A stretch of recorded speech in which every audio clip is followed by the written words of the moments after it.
বাড়ির কাজ যেন শেষই হচ্ছে না। এই যে এত থালা বাসন দেখছেন সবকিছু কিন্তু আজকে আমি নিজের হাতে ধুয়েছি। আর এই সবকিছু ধুইতে ধুইতে পুরো একটা দিন পার হয়ে গিয়েছে আমার মা এই সংসারে অনেক কাজ করে। মায়ের কোনো কাজে হেল্প করতে পারলে আমার কাছে খুবই ভালো লাগে। আমি আর আমার মা মিলে দুইজনে দেখেন সব থালা বাসন ঘর থেকে বের করে আনলাম। যেহেতু আমাদের দুইটা ঘরই নতুন করে ঠিক করা হয়েছে, দুইটা ঘরই নতুন করে পাকা করা হয়েছে। আর ঘরের ভিতরে যত আলমারি, শোকেস, যত ফার্নিচার ছিল সবকিছুই কিন্তু বাহিরে আনা হয়েছে। আর এই সব জিনিসপত্র বাহিরে রেখে আরো তো ময়লা হয়ে গিয়েছে। এগুলো পরিষ্কার করে ধুয়ে রোদে শুকিয়ে তারপর ঘরে নিব। এই সবকিছু ধুইতে ধুইতে আমার পুরো একটা দিন পার হয়ে গিয়েছে। একটা সংসারে কিন্তু অনেক জিনিস থাকে, কবে যে বাড়ির কাজটা শেষ হবে আর কবে যে সুন্দর করে সবকিছু গুছিয়ে পরিপাটি করে রাখতে পারবো। পুরো বাড়িটাই তো একদম এলোমেলো হয়ে আছে। বৃষ্টির কারণে আমাদের বাড়ির কাজ আরো পিছিয়ে গিয়েছে। যাই হোক, এই সবকিছু ধুইতে ধুইতে রাত হয়ে গিয়েছিল। এরপরে সবকিছু আমি ঘরে এনে শুকিয়ে নিচ্ছি। ভেবেছিলাম পরের দিন সকালবেলায় রোদ উঠলে শুকা দিয়ে দেবো। এত কাজের পাশাপাশিও কিন্তু আমি নিজের যত্ন নিতে ভুলি না একদম। অনেকেই জিজ্ঞেস করেছে আমি আমার স্কিনে কোন ফেস ওয়াশটা ইউজ করি। আমি কিন্তু আমার স্কিনে গ্লোমানিয়াস আল্ট্রা গ্লো সোপ এই সাবানটা ইউজ করি। এই সাবানটা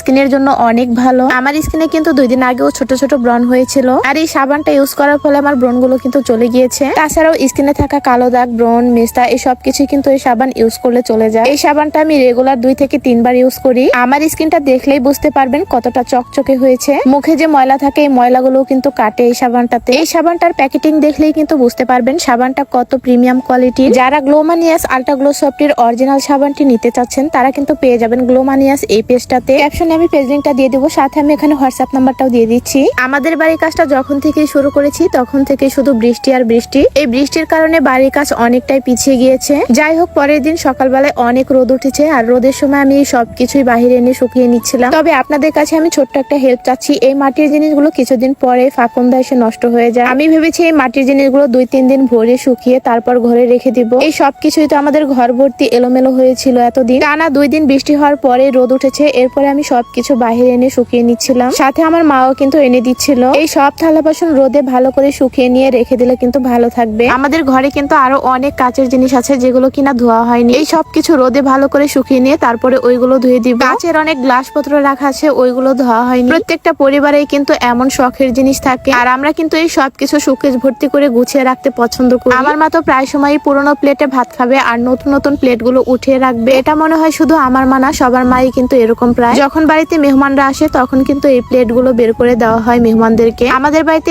স্টিলের শোকেস, আলমারি এগুলো রং করা হবে নতুন করে। আর রং করা হলেই কিন্তু এগুলো গুছিয়ে নিয়ে সাজিয়ে রাখবো। সে পর্যন্ত রোদে একটু ভালো করে শুকিয়ে নিয়ে ঘরে রেখে দিব। তাছাড়াও কিন্তু আমাদের বাড়িতে আরো অনেক কাজ করা হচ্ছে, নতুন করে সিলিং লাগানো হচ্ছে। কালকে আপনাদের সাথে নতুন সিলিং লাগানোর ভিডিও শেয়ার করব। তাছাড়াও এই সব জিনিসপত্র কিভাবে গুছিয়ে রাখলাম সেই ভিডিওগুলো শেয়ার করব। আজকে এই পর্যন্ত। সবাই ভালো থাকবেন, সুস্থ থাকবেন। আল্লাহ হাফেজ।